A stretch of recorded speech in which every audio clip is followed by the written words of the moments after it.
وہ لوگ جو اپنے گھرانوں کے بچوں کے کردار کی بہترین تربیت کے خواہشمند ہیں، ان کی خدمت میں کچھ گزارشات ہیں جن سے انشاءاللہ آپ کے بچوں میں پاکیزگی پیدا ہوگی۔ نمبر 1، بچوں کو زیادہ وقت تنہا مت رہنے دیں۔ آج کل بچوں کو ہم الگ کمرہ، کمپیوٹر اور موبائل جیسی سہولیات دے کر ان سے غافل ہو جاتے ہی۔ یہ قطعاً غلط ہے۔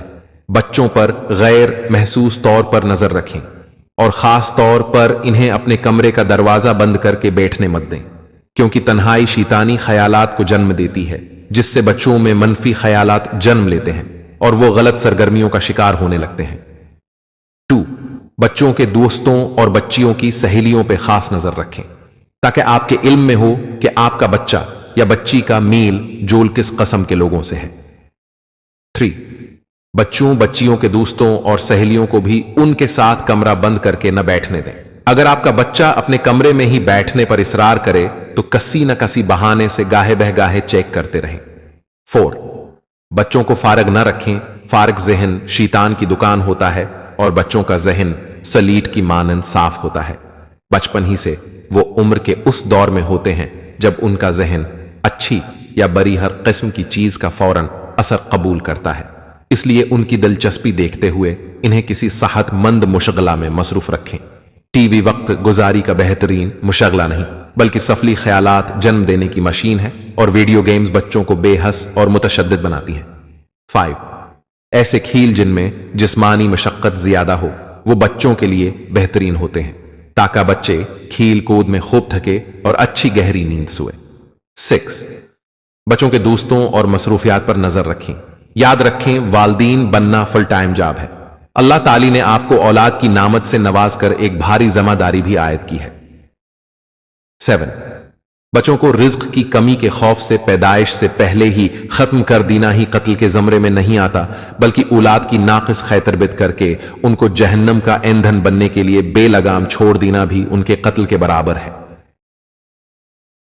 8، اپنے بچوں کو نماز کی تاکید کریں اور ہر وقت پاکیزہ اور صاف ستھرا رہنے کی عادت ڈالیں، کیونکہ جسم اور لباس کی پاکیزگی ذہن اور روح پر بھی مثبت اثرات مرتب کرتی ہے۔ 9، بچیوں کو سیدھا اور لڑکوں کو الٹا لیٹنے سے منع کریں۔ حضرت عمر رضی اللہ تعالی اپنے گھر کی بچیوں اور بچوں پر اس بات میں سختی کرتے تھے۔ ان دو پوسچرز میں لیٹنے سے سفلی خیالات زیادہ آتے ہیں۔ بچوں کو دائیں کروٹ سے لیٹنے کا عادی بنائیں۔ 10، بلوغت کے نزدیک بچے جب واش روم میں معمول سے زیادہ دیر لگائیں تو کھٹک جائیں اور انہیں نرمی سے سمجھائیں۔ اگر ان سے اس معاملے میں بار بار شکایت ہو تو تنبیہ کریں۔ لڑکوں کو ان کے والد جبکہ لڑکیوں کو ان کی والدہ سمجھائیں۔ 11، بچوں کو بچپن ہی سے اپنے مخصوص اعضاء کو مت چھیڑنے دیں۔ یہ عادت آگے چل کر بلوغت کے نزدیک یا بعد میں بچوں میں اخلاقی گراوٹ اور زنا کا باعث بن سکتی ہے۔ 12، بچوں کو اجنبیوں سے گھلنے ملنے سے منع کریں، اور اگر وہ کسی رشتہ دار سے بدکتا ہے یا ضرورت سے زیادہ قریب ہے تو غیر محسوس طور پر پیار سے وجہ معلوم کریں۔ 13، بچوں کا 5 یا 6 سال کی عمر سے بستر اور ممکن ہو تو کمرہ بھی الگ کر دیں تاکہ ان کی معصومیت تا دیر قائم رہ سکے۔ 14، بچوں کے کمرے اور چیزوں کو غیر محسوس طور پر چیک کرتے رہیں۔ آپ کے علم میں ہونا چاہیے کہ آپ کے بچوں کی الماری کس قسم کی چیزوں سے بھری ہے۔ مسئلہ یہ ہے کہ آج کے دور میں پرائیویسی نام کا عفریت میڈیا کی مدد سے ہم پر مسلط کر دیا گیا ہے۔ اس سے خود کو اور اپنے بچوں کو بچائیں، کیونکہ نوعمر بچوں کی نگرانی بھی والدین کی ذمہ داری ہے۔ یاد رکھیں آپ بچوں کے ماں باپ ہیں۔ آج کے دور میں میڈیا والدین کا مقام بچوں کی نظروں میں کم کرنے کی سرتوڑ کوشش کر رہا ہے۔ ہمیں اپنے بچوں کو اپنے مشفقانہ عمل سے اپنی خیر خواہی کا احساس دلانا چاہیے، اور نوبلوغت کے عرصے میں ان میں رونما ہونے والی جسمانی تبدیلیوں کے متعلق رہنمائی کرتے رہنا چاہیے تاکہ وہ گھر کے باہر سے حاصل ہونے والی غلط قسم کی معلومات پہ عمل کر کے اپنی زندگی خراب نہ کر لیں۔ 15، بچوں کو بستر پر تب جانے دیں جب خوب نیند آ رہی ہو، اور جب وہ اٹھ جائیں تو بستر پر مزید لیٹے مت رہنے دیں۔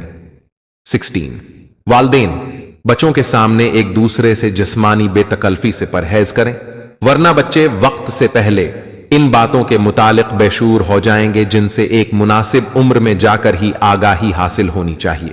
نیز والدین بچوں کو ان کی غلطیوں پہ سرزنش کرتے ہوئے بھی باحیا اور مہذب الفاظ کا استعمال کریں، ورنہ بچوں میں وقت سے پہلے بے باکی آ جاتی ہے جس کا خمیازہ والدین کو بھی بھگتنا پڑتا ہے۔ 17 13-14 سال کے ہوں تو لڑکوں کو ان کے والد اور بچیوں کو ان کی والدہ سورہ یوسف اور سورہ النور کی تفسیر سمجھائیں یا کسی عالمہ سے پڑھوائیں کہ کس طرح حضرت یوسف علیہ السلام نے بے حد خوبصورت اور نوجوان ہوتے ہوئے ایک بے مثال حسن کی مالک عورت کی ترغیب پر بھٹکے نہیں، بدلے میں اللہ تعالی کے مقرب بندوں میں شمار ہوئے۔ اس طرح بچے اور بچیاں انشاءاللہ اپنی پاک دامنی کو معمولی چیز نہیں سمجھیں گے اور اپنی عفت و پاک دامنی کی خوب حفاظت کریں گے۔ آخر میں گزارش یہ ہے کہ ان کے ذہنوں میں بٹھا دیں کہ اس دنیا میں حرام سے پرہیز کا روزہ رکھیں گے تو انشاءاللہ آخرت میں اللہ سبحان کے عرش کے سائے تلے حلال سے افطاری کریں گے۔ اللہ تعالی امت مسلمہ کے تمام بچوں کی عصمت کی حفاظت فرمائے اور ان کو شیطان اور اس کے چیلوں سے اپنی حفظ و امان میں رکھے، امین۔